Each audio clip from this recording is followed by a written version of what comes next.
Hello! Welcome to The Healing Artist. I'm your host, Freda, and friends, let's have a chit chat. Recently, I was auditioning this idea with some friends, and that is what if we treated our healing journeys as if we were the detectives in the mystery stories of our lives?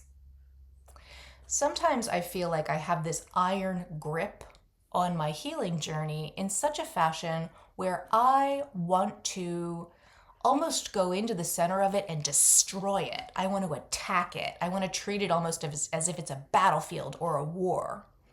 So I'll have an emotion come up and it's just like some unhinged emotion. So then I will just go sit in the center of it and almost like beat it up as if I'm a boxer, bringing the light to the center of it and using my spiritual gifts to move the energy and, transmute it and turn it into love. And it's so, like, when I really think about it, patriarchal. It's so much more quiet and deeply internal, this work. And I was thinking about it as if I was a detective because I am a former true crime junkie, which you may know about me. But trust me when I tell you, I have consumed all the supermarket paperbacks about this, that, and the other thing from like the era 2000 till 2017, 2018. Oh my goodness gracious. I've seen all the forensic files. So, this is why this is probably fun for me to treat it with this detective frame. But if we come to our work, like a good detective, if you think about it, they don't attack a crime scene. They don't start blustering all over it and writing stories all over it. The detective goes into the center of the crime scene and they check things out. And then they're patient. They analyze the evidence. And they treat all of these different things as if they were clues. And a good detective, it takes the time that it takes to get to the bottom of the mystery. So, this has been a framework that I've sort of been thinking about for the last couple of days and playing with and really enjoying it because for me, it translates into slowing down. I am extremely fiery and extremely fast, and the ability to go to the center of something, bring the light to the middle of it, blast it with light, transmute the energy, change things. Because I have the ability to do that, it is how I've been just tackling my inner landscape in a lot of ways. But as I more and more embody who I am becoming, the spiritual teacher that I am, my resonance, as a more and more that I just soften into this being that I'm becoming, um, it's so much quieter than blasting things with light. So I'm loving this detective notion because it gives me patience. One of my life lessons is patience. My grandmother on my mother's side was so patient. And when it's time to learn patience, I think of her. I draw that energy into me. I remember. So I'm going to be challenging myself to invite this detective framework into my reality and meet myself through this lens so that as challenges arrive, instead of meeting things and just tackling them to get out of the energy to transmute it as quickly as possible because it's uncomfortable, allowing myself to sort of sit there for a minute and see what I can learn from it because it's interesting. It's just a new way. It's a new way. Originally, I had so much trauma within my system, I wanted to get in there and blast it apart and get it out of there. And a lot of it, I didn't need to know what it was. But now that it's in this whole Chiron return part of my journey, and these moments where I'm being invited to truly, deeply, deeply know myself and meet myself in this moment right now in 2026, it's so quiet in comparison to the way that I've previously worked. And some of my favorite detectives are quiet. They're working slowly. They're patient. They're behind the scenes. They're thoughtful, inquisitive, and not demanding. I'm often demanding on my inner landscape, very charged around it. Oh, fix that. Move that. Well, what if I was a little bit more gracious? So I was messing around with Chat GPT the other day, and I shared this idea with them because I was like, is this a framework that other people have come up with before? And they did an internet search and they're telling me not so much, but it probably is. I'm sure that people have had this notion in the past, I'm sure. But it would helped me sort of, we went back and forth and wrote a little thought experiment about it. And it was like, would you like me to write you a podcast episode about this? And they actually did a really good job from what we had talked about in writing a bit of an episode.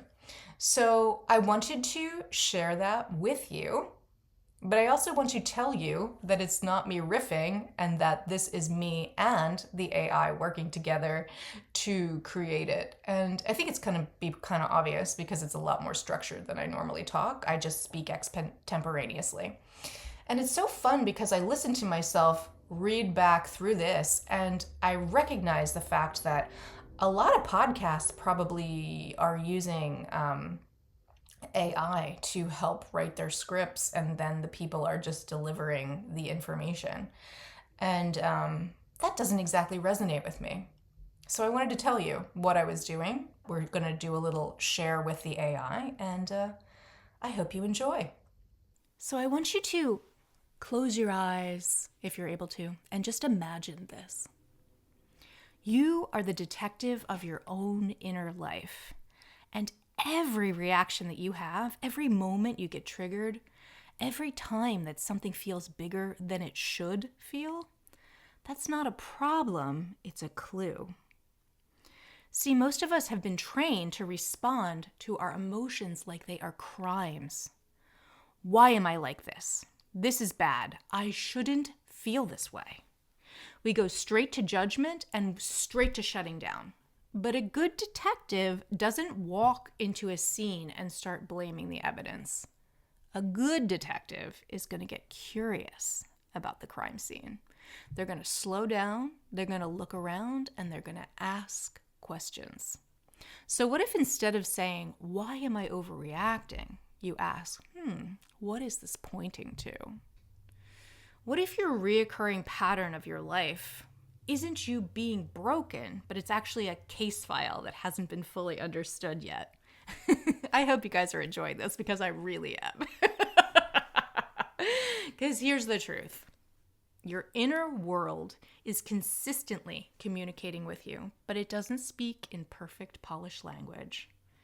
It speaks in sensations, in reactions, and in patterns. It speaks to us in the moments that don't make logical sense, but they feel extremely real. So your job here is not to silence this. Your job is to investigate it. And I want to be really clear about something because this matters. In this investigation, there is no criminal. You are not the problem. You're not the problem, my love. There is no part of you that needs to be arrested or fixed or thrown away. You're just the detective, and your reactions are the evidence, your past is the context, and your patterns are the clues that are trying to lead you somewhere deeper. So when something comes up for you this week, try this. Pause, and instead of collapsing into it or pushing it away, get curious. Ask yourself, what just got activated in me? When have I felt this before? What story might be underneath this feeling? Not to force the answer, but to open the case. Because healing isn't about getting rid of our emotions, it's about understanding them. It's about learning how to read our own inner language. And when you do that, something really beautiful happens. You stop fighting yourself and you stop fearing your reactions. You start building trust within your own system. And you become someone who can sit in the middle of your reactions and say, okay, there's something here, let's look at it.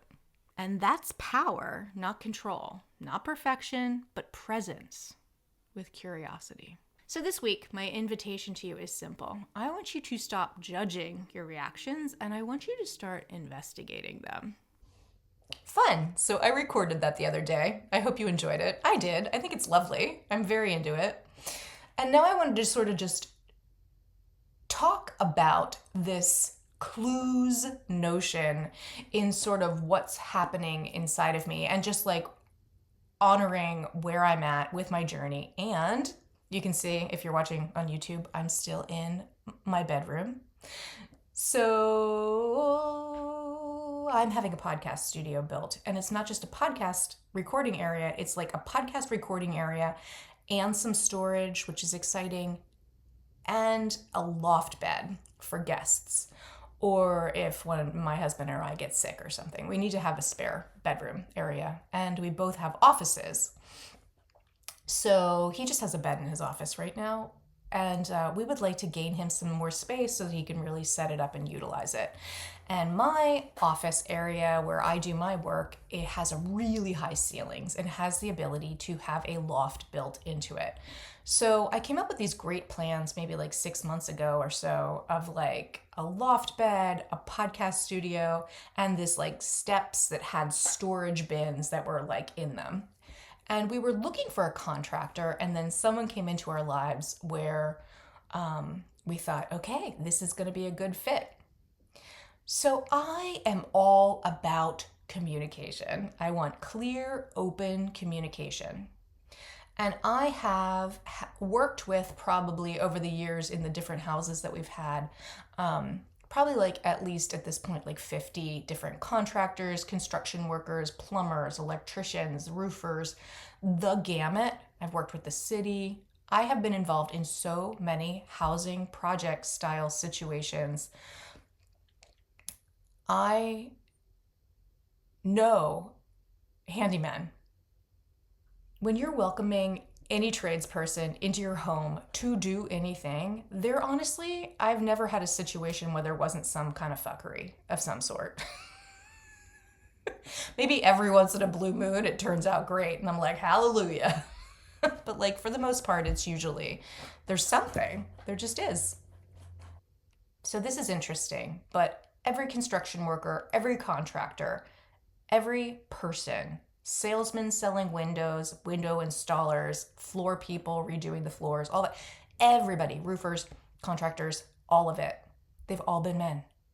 Not a single woman in the lot. And our housing inspector was a woman. I take that back. When we sold our condo, our housing inspector was a woman.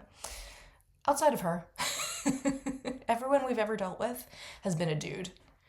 And the people that are going to build the bed are women. I got the handy ladies. So a big thing for me is communication. I made a whole bunch of assumptions when this project started, and I realize that I made some mistakes from the get-go. I should have gotten a little bit more information right off the top, but we are involved in, it's been about a month. I was counting on the calendar and it's been 25 days since I cleared my room to start to have this work done. And right now, if you went in there, it's like a bomb went off and there's just wood everywhere. And the times that they come are incredibly sporadic. This is on me because I did not have a contract and very specific timeline and all of that good stuff. It was very handshaky, and that's on me. So I'm watching myself yet again be involved in some silliness with housing.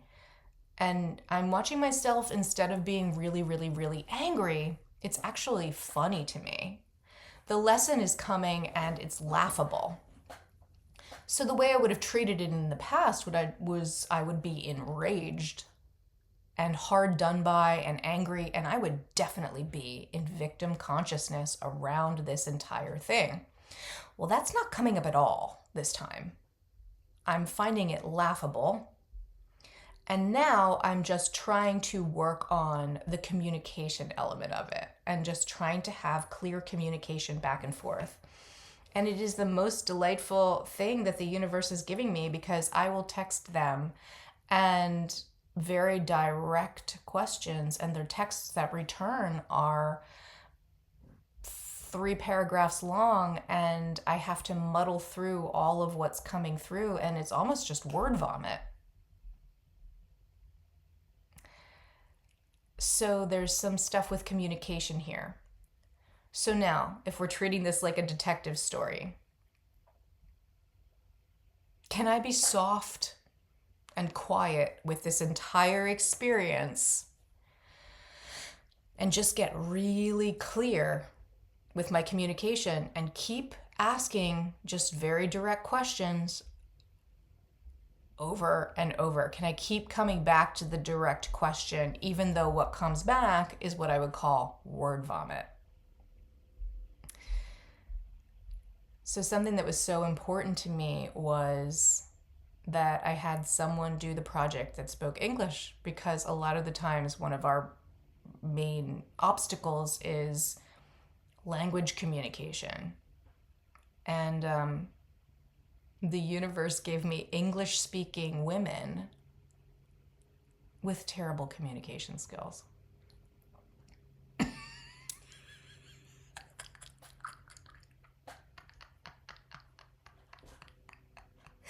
Okay, so I will be writing out, I've made a list of questions. So the next time that they come over, I requested to sit down the next time they come over so that we can address a certain amount of questions. But it's definitely looking like the job is 1,000 times more involved than we were originally told. 1,000 times more expensive than we were originally told. And surprise, surprise, 1,000 times longer than we were originally told. Honestly, it's yet again, I swear, the second you invite anybody else in your life and you are not just handling things on your own, it opens up the door for nonsense. But that's our learning. That's our learning. That's life. I am watching my entire nervous system, however, laugh at this. And it's not upsetting to me, it's comical. And I want to treat it as an investigation. So now I get to decide which detective do I want to be in this story. Now, I also want to point out just that I have arrived at neutral with all of this. I'm treating this as, okay, universe, show me how. Show me how to show up for this. Show me the lessons. Lay it on me. Let's ride the wave. I'm here for it. And I want to always open my heart and soften. So that's step 1. I've gotten to neutrality with all of this. It's funny. Okay? So now, what detective do I want to be, right? I get to choose how to approach this. Do I want to be Jessica Fletcher from Murder, She Wrote? Do I want to approach it like sort of that friend, sleuthing around? Do I want to play it like Veronica Mars? Because that's a way too. She's a little bit snappier and definitely more tech savvy. Veronica would come to this situation and she would have many facts and figures like, show me the receipts. This is what these things cost. Like, she would go look at the list of things that have already happened in the room and like factor all the costs and bring that to the table and sort of have that as the negotiation point. She'd do a lot of like sleuthing beforehand, and then also probably come in a wig. Do I want to meet it like Detective Olivia Benson, who is very empathetic and also just really used to working with special victims? I love me my Law and Order. Oh, you guys, there's so many ways to approach this, and in a way that is fun and lighthearted. And I'm just going to keep returning to the things in my life that bring me joy so that I can meet this from a really open hearted place. So treating it playfully, comically,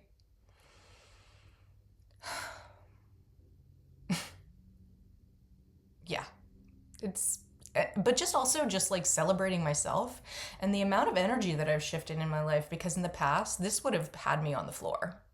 Now, my husband is not happy about this. He's pretty furious, and that's also interesting for me to see because it helps me to see how far I've come as well with dealing with all this stuff, because housing is one of our victim points. And I'm fairly certain I've shared that on here before, but we have struggled with victim consciousness around housing. And yeah, that's what we are moving through. I don't want to be in victimhood. I don't. I don't find that to be empowering, and it keeps me stuck. So I don't want to live that way. And I am willing to sit in the center of it. And in this case, we're going to treat it like we are in the mystery story of our lives. Just fun. Fun. All right, friends. If you want to hang out with me more, I offer 30-minute donation-based Elizabeth channeling sessions. You can find those on my website, fredahealing.com. You can join my morning meditation community. You can check that out. It's called Return to Self-Love. Again, on my website, fredahealing.com. You can find out all that information. I also have private sessions, 30-minute, 1 hour, 90-minute. And I also have mentorship. I have one mentorship student that I'm working with right now, and it is great. I love it. I have other courses as well that are released over time. So if you want to know what's going on in real time, join my mailing list. Again, that's at fredahealing.com. All right, friends, I love you. God, universe, source loves you. And have a wonderful day.